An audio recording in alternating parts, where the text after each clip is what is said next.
Imagine being born today in Tamil Nadu and already owing 1.35 lakhs. Sounds crazy, right? But that's exactly what rising state debts means in simple terms. So the biggest question is, should we actually be worried about Tamil Nadu's growing debt, or is this just part of development? Before we get into the details, here is a short 30 seconds video. To highlight the facts, sir, the principle is one: we have to take care of reducing debt, whichever be center or state or everybody. And in this, not a member of this house, but with your indulgence, I'd like to quote the former Chief Minister of Tamil Nadu, Edappadi Palaniswamy Avargal. He said, and I quote, "For 73 years, successive governments in Tamil Nadu accumulated roughly 5 lakh crores in total debt. 73 years it took 5 lakh crores to be accumulated. But in just 4 years under the DMK government, since 2021, 4.56 lakh crores have been added to this pipe." I'm going to walk you through what's really happening, why the debt has gone up so fast, and how rules like the FRBM Act are supposed to keep things under control. Let's start with the scale.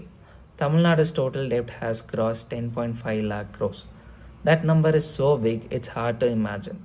So let's break it down per person. And it comes to about 1.35 lakhs each.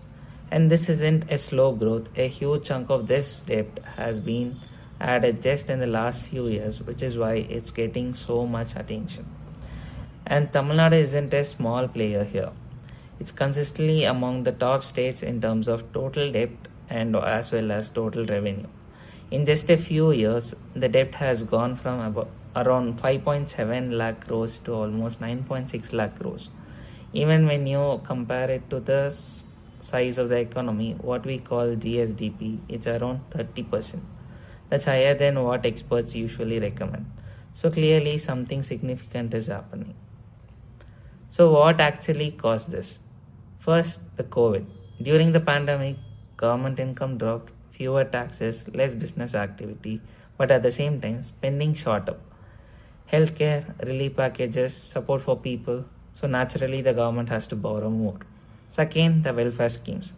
Tamil Nadu runs a lot of social programs like free bus travels, cash assistance like Magalir Suya Urimai Thittam, and subsidies. These are great for people, but they don't directly bring money back to the government.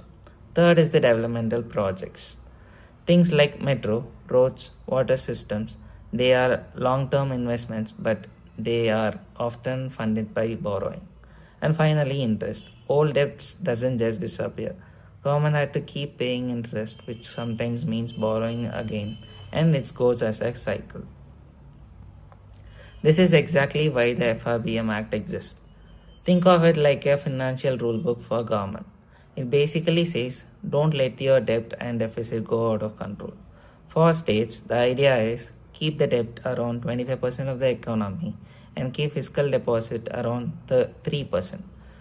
Now, in reality, state can go a bit beyond this, especially during the crisis like COVID, but these limits are meant to keep things sustainable.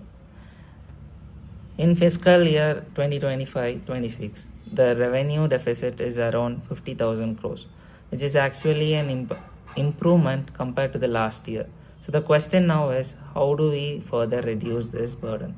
Tamil Nadu has made it clear it doesn't want to cut welfare schemes. So the question becomes, how do you manage the debt? There are only two real options. One is to increase revenue. That means better tax collection, more in industries, more jobs, but that takes time. Second, reduce spending. Cut unnecessary expenses, target subsidies better, but that can be politically sensitive and affect people directly. So it's not an easy choice. So in the end, Tamil Nadu's debt isn't just a number, it reflects a bigger balance between growth, welfare and responsibility. Borrowing isn't always bad, but managing it well is what really matters, and that's where the real challenge lies. So what do you think? Is the debt justified for development, or is it becoming risky?